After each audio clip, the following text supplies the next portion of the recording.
And so you return. Have you gained a better understanding of the crisis now faced by the First?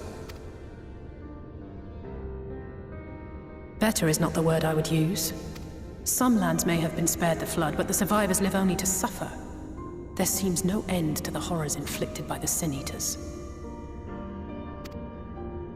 Indeed.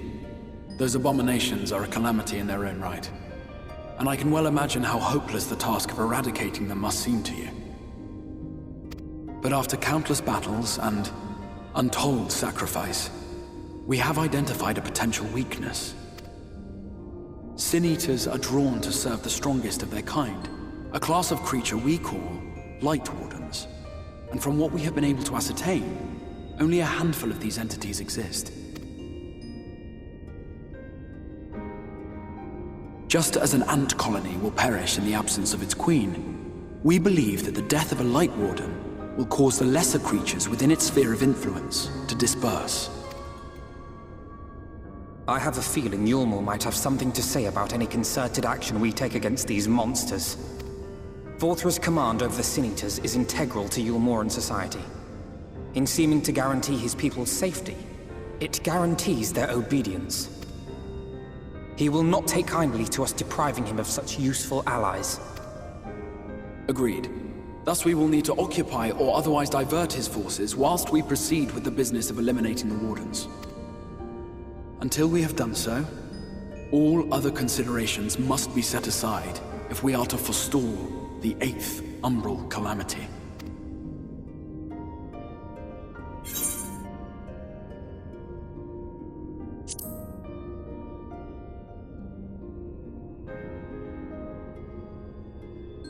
Your uncertainty is understandable, given the circumstances. Perhaps a more detailed explanation is in order. To begin at the beginning, then.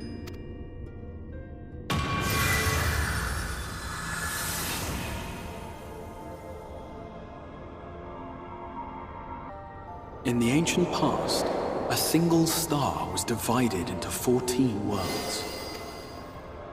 This is the source, your home. These others are the 13 shards, in whose number we find the first.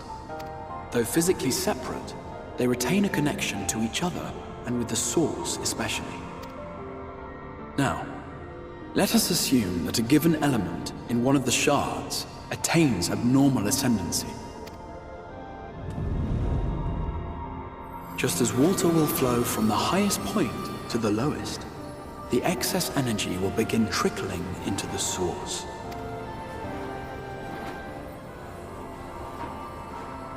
And such an influx of ether will of course exert a palpable influence. If the element in question were fire, then drought and wildfires might ensue. If it were ice, one might expect the weather to turn bitterly cold. As ether continues to pour in, such phenomena will become more and more extreme, until eventually, a single, untimely event triggers a disaster which cracks the barrier dividing the two worlds.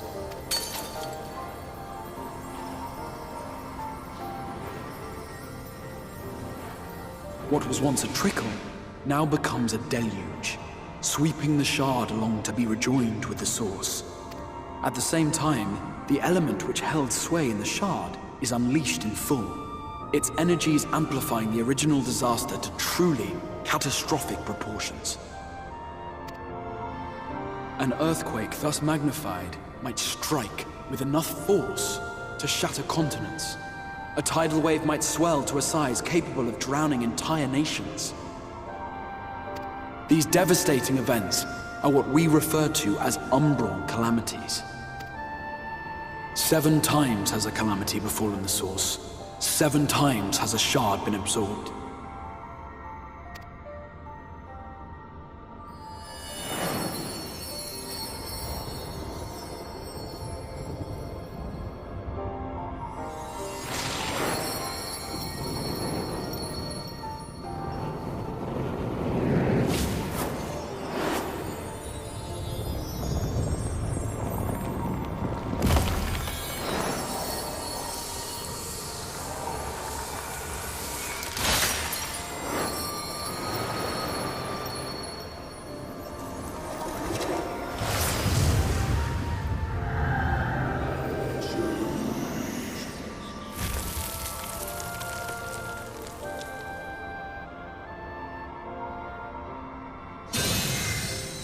At present, the light-drowned realm of the First stands perilously close to meeting the conditions for a rejoining. It is the Sin Eaters who are to blame for the Light's continued dominance. In addition to attracting their lesser kin, the Light Wardens I mentioned earlier radiate ether, saturating every corner of their territory with light. Even here in the flood-spared region of Norvrant, their influence is strong enough to banish night from the sky. Thus, if we are to restore balance to the First and head off a potential calamity, it is imperative that we put each and every Light Warden to the sword. We've been doing our best to take the fight to the enemy ever since we first heard the Exarch's explanation. Though we have yet to claim any meaningful victories if truth be told. Apart from being confoundingly elusive, the Light Wardens possess a troublesome quality which compelled us to delay our plans until such time as you arrived.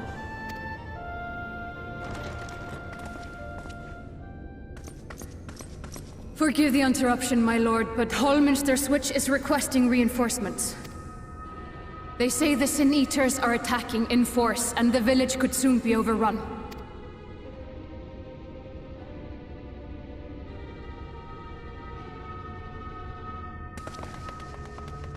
Alert the guard.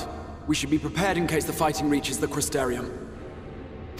You have command of our forces in the field, Captain, but hold off on entering the town until I arrive. That goes for Alphino and Alize as well. My lord.